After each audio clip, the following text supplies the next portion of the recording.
Come on into the library. It's a place where I love to be. Look in a book, here's a story for you. Who makes stories when the day is through?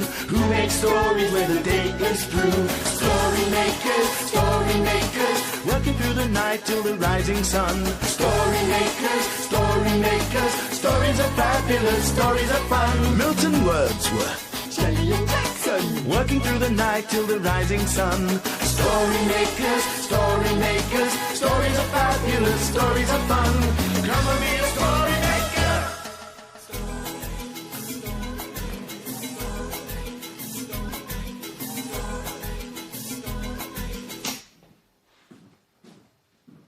Story makers.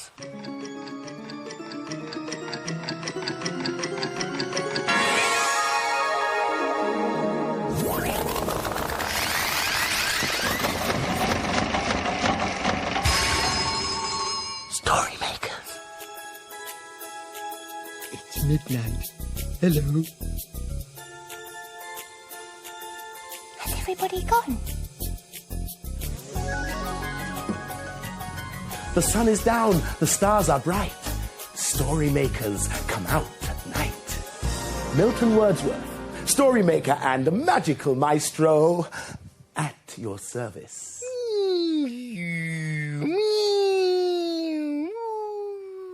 What is all that noise, Jackson? Yes, what is that noise? Well, you see, Milton, today the children were making transport models. Transport? What's that? Oh, you know, Jelly, cars and lorries and planes. I didn't think models were meant to be so noisy. Ah, transports of delight, planes and boats and trains. Do you know, I always fancied being a train driver. Oh, travelling around all day, over the hills and far away. Well, you can take Jackson with you. Then I might get some peace and quiet to make a story. A story? What inspiration.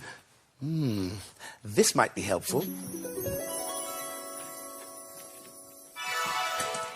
Now we need your help. It takes a lot of imagination to get this machine going. Are you ready? Imagine, imagine, imagine a story.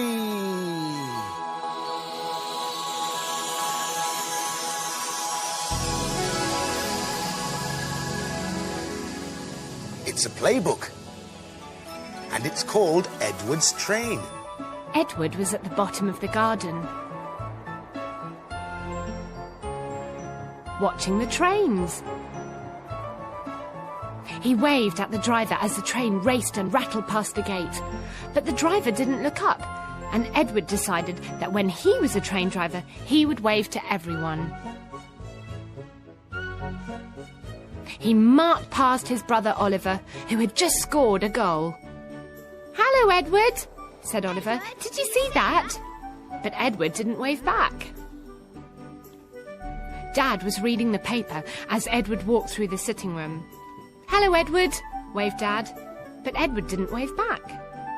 In his room, he found 2 cardboard boxes. They were perfect for what he had planned. He started to fill them with all sorts of things. Paint, a pot of glue, and paper plates. Edward took everything outside and laid some newspaper on the ground. Jasper the cat wondered what Edward was going to make. Edward took out some red paint, a bowl and a brush. He painted up and down, backwards and forwards. He painted both boxes bright red. Next, he made some buttons and a wheel, lots of black wheels and a chimney. He glued things and stuck things.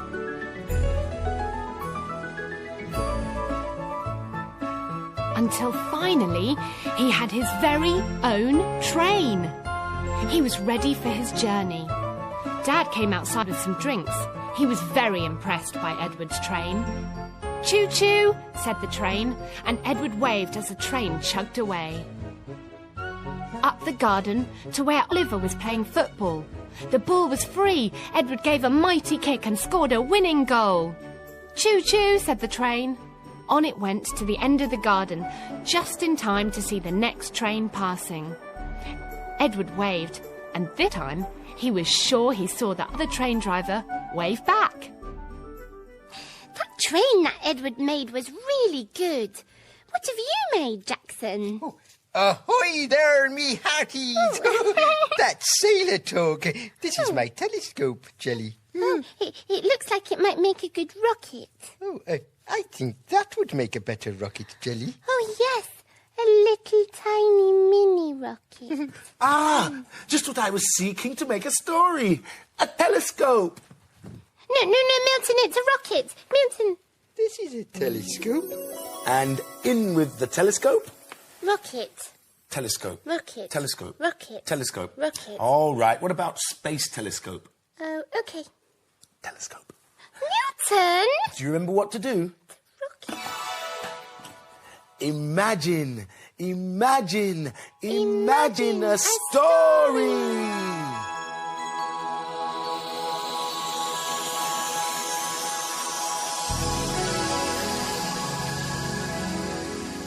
It's a Jack, Sprat and Treacle cat story. This sounds good. Rocket Rat. Jack Sprat and Treacle Cat lived in a bin. A bin that people drop rubbish in. While Treacle dreamed, Jack Sprat schemes. What will Jack Sprat make today? Hey, Treacle, me old mate. What do you think of my telescope, eh? What can you see through that old piece of rubbish? Yeah, I'm marking at Mars, mate. Oh. Ever wondered what it'd be like to be up in space, Treacle? Oh, not really, Jack. I prefer to keep my paws firmly on the ground. You know, some people reckon that the moon is made of cheese. How about that, Treacle? What a feast I'd have if I could only fly to the moon, eh? More mouthfuls of cheese than I could nibble in a lifetime. Yes, well, Jack, not much chance of that. Oh, hang on. Sounds like we'd better run for cover. Come. Here.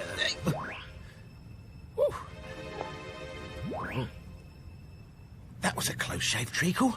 Let's have a look. What have we got here? Yeah. Hey, yes. This shiny stuff's giving me an idea. Oh, no, that sounds dangerous.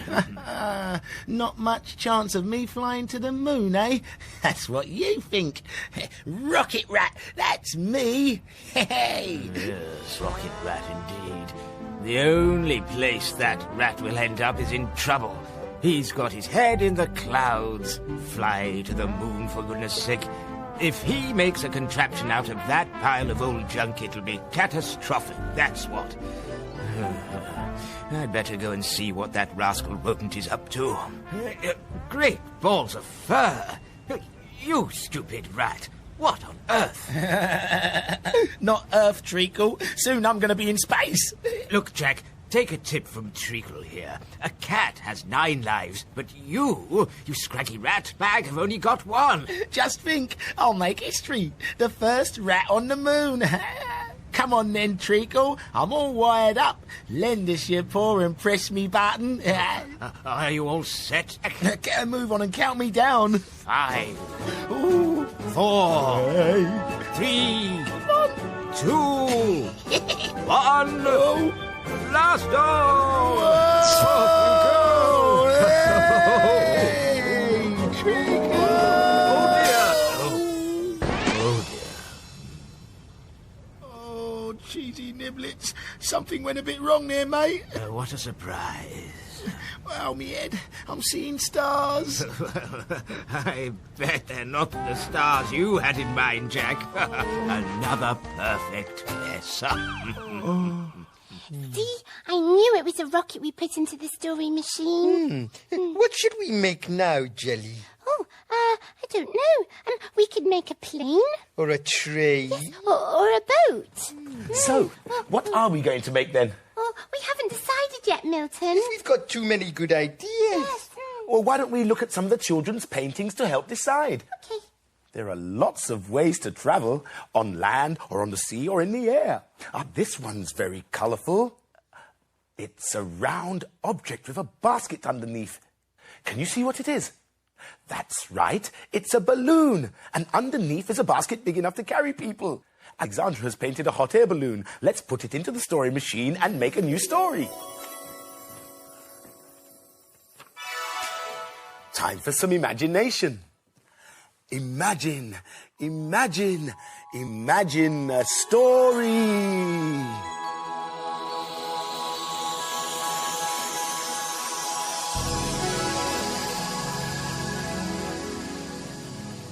It's a blue cow story. Is it about transport?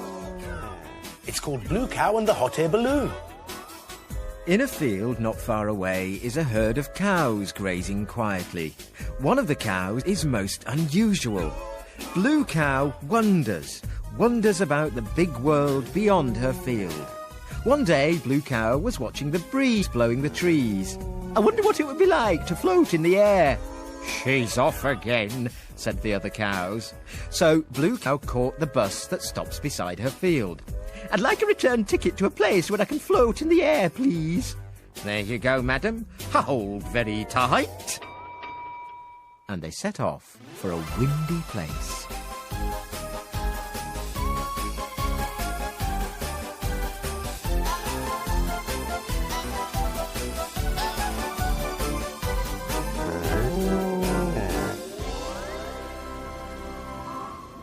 And then they arrived.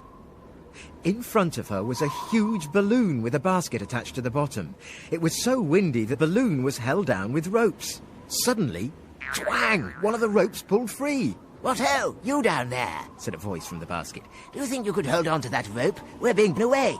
Of course, said Blue Cow, and she held onto the rope very tightly. But the wind was too strong, and whoosh! The balloon, the basket, and Blue Cow were blown up into the sky. Moo-ah! She cried. Oh, Spiffy, you're coming too, are you? said a voice from the balloon. Heave! He cried as he pulled Blue Cow into the basket. Righty-ho, I'm Colonel Branson, but you can call me Dickie. Hello, I'm Blue Cow. Okie dokie, Bluey. We're on a mission to try and find my auntie's washing. It blew away in the wind this morning. Look, Dickie, there's a dress stuck in that tree. Right, I'll hold the balloon steady, you lean over and get it. Blue Cow reached into the top of the tree and pulled the dress into the basket. Where shall I put it? asked Blue Cow. Might be better if you put it on so it doesn't blow away again, said Dickie. OK. And she put on the frilly polka dot dress. All morning they floated around. They found a hat with flowers on it, a pair of woolly bed socks, and a pink feather boa. Thanks awfully, Bluey. Auntie will be pleased, and I must say you do look rather fetching in that outfit. Oh, thank you, blushed Blue Cow. You'll never guess where I've been. Where have you been? I've been in a hot air balloon. Everyone knows cows can't go in hot air balloons. But we know they can, don't we? The dawn is upon us. The morning is nigh. We've made our stories, and we bid you goodbye. Working through the night till the rising sun. Story makers, stories are fabulous. Thanks for helping. Bye, story makers. See you again soon.